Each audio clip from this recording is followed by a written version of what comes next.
भारतको जम्मू काश्मीरमा सैनिक प्रमुखको आतंककारीद्वारा हत्या, भारतमा मचियो हंगामा। उत्तर कोरियाद्वारा जापानको ओबाव टापुमा शक्तिशाली मिसाइल प्रहार, मिसाइलले उक्त टापुमा ठूलो क्षति पुगेको जापानी अधिकारीको वक्तव्य। उत्तर कोरियाका ह्याकरले गरे 60 करोड बढीको अमेरिकी क्रिप्टोकरेन्सी चोरी, उत्तरका ह्याकर संसारकै खतरनाक रहेको दाबी। नेपालको जनसङ्ख्याभन्दा झन्डै 2 गुणा बढी मोबाइल प्रयोगकर्ता भेटिए, बेलायतस्थित नेपाली दूतावासले मनायो धुमधामका साथ दशैं। संसारकै उत्कृष्ट लडाकु हेलिकप्टर निर्माण गरेको भारतको दाबी, हेलिकप्टरको नाम राख्यो प्रचण्ड। र अमेरिकी टेलिभिजन CNN विरुद्ध पूर्व राष्ट्रपति डोनाल्ड ट्रम्पले गरे अदालतमा मुद्दा दायर, 475 मिलियन क्षतिपूर्तिको गरे माग। नमस्कार, ग्रेटर नेपाल टिभीले तयार पारेको न्युज अपडेटबाट यहाँलाई हार्दिक स्वागत छ। अब न्युज अपडेट विस्तारमा।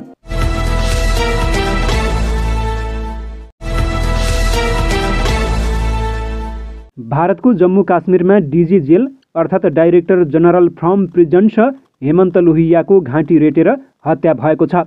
सोमबार अबेर राति उनको हत्या भएको हो। हत्यापछि उनको शव उनकै घरमा जलाउने प्रयास भएको थियो। हत्याको 10 घण्टापछि मङ्गलबार बिहान आतंकवादी संगठन द रेजिस्टेन्स फ्रन्ट TRF ले लोहियाको हत्याको जिम्मेवारी लिएको छ।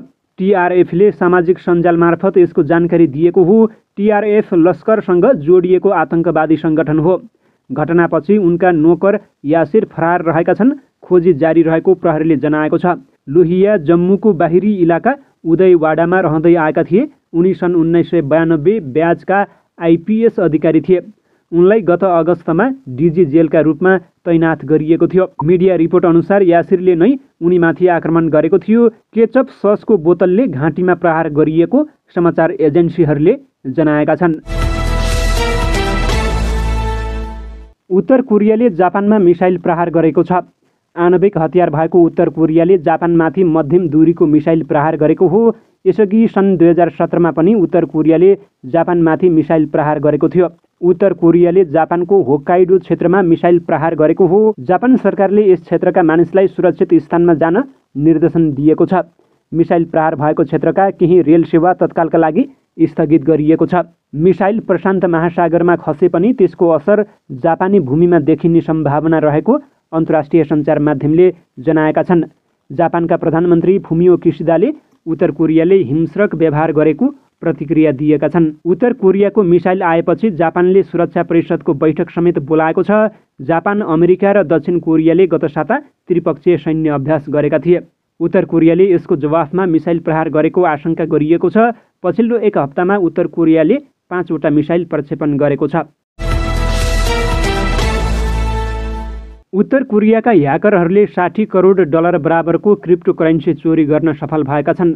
एक रिपोर्ट अनुसार एक्सी इन्फिनिटी नामक भिडियो गेमको सहयोगमा उनीहरूले गत महिना करिब 72 अर्ब रुपैयाँ बराबरको क्रिप्टोकरेन्सी चोरी गरेका हुन्। द वासिङ्टन पोस्टको एक रिपोर्ट अनुसार चोरी गरेको क्रिप्टोकरेन्सी अहिलेसम्म पनि ह्याकरहरूले प्रयोग गर्न पाइरहेका छन्। हालै ह्याकरहरूले 45 लाख डलर मूल्यको इथेरियम क्रिप्टोकरेन्सी स्थानान्तरण गरेका थिए। क्रिप्टोकरेन्सी ट्र्याकिङ साइट इथर स्क्यानले उक्त कुराको खुलासा गरेको थियो।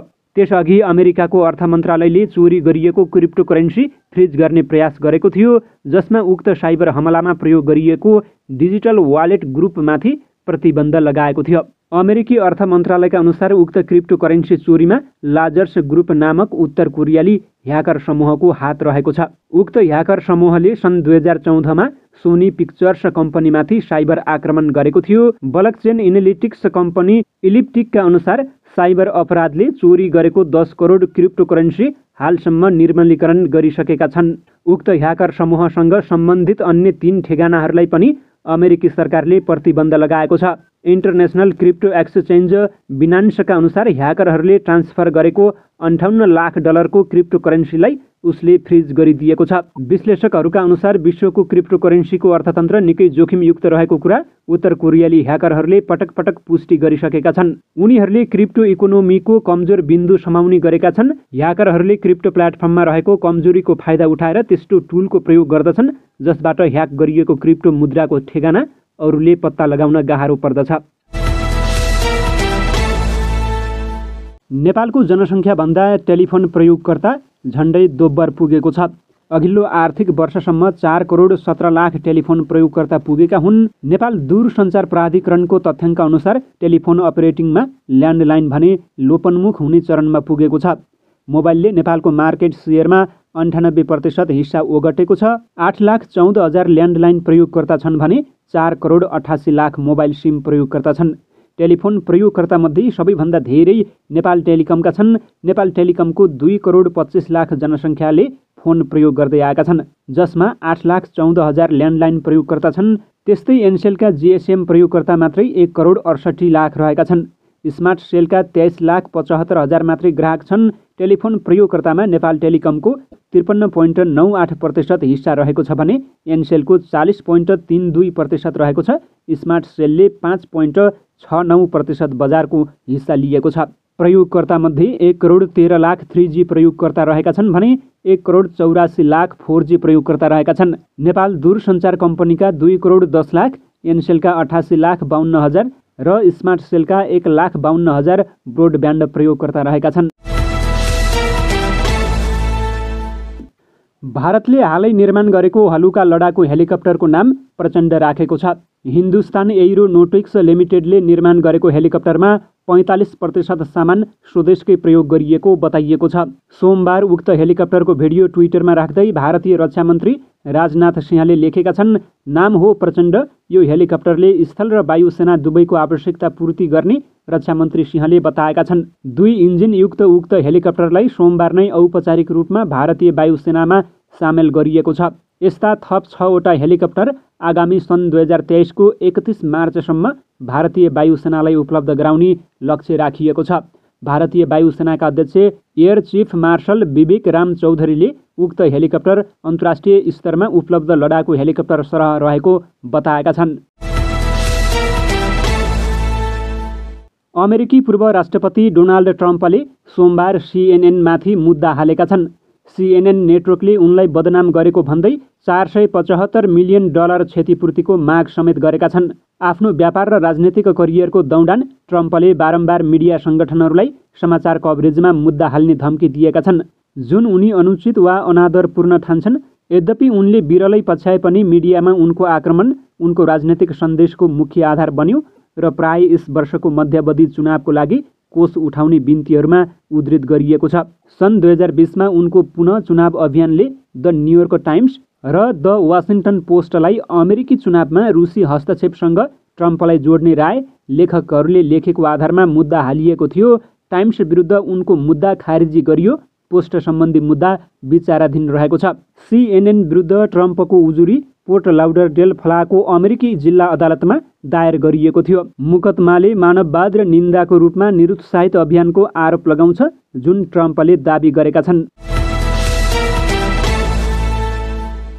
मनाङमा गाडी गुड्ने काठे पुल बनाउन स्थानीयहरू अग्रसर भएका छन्।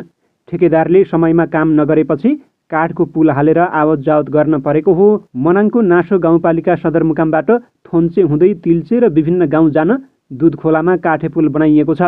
दुधखोलामा पुल बनाउन 72 सालमै ठेक्का लागेको थियो, तर ठेकेदार सम्झौता गरेर बेपत्ता रहेका छन्। नेपाली राजदूत र बेलायती सांसदको समुपस्थितिमा भव्यताका साथ बेजिङ स्टोकका नेपालीहरूले दशैं विशेष साँझ मनाएका छन्। बेलायत स्थित बेजिङ स्टोक नेपाली समाज BNCले बडा दशैं र तिहारको अवसर पारेर 1 अक्टोबरका दिन शीतकालीन पार्टी गरेको हो।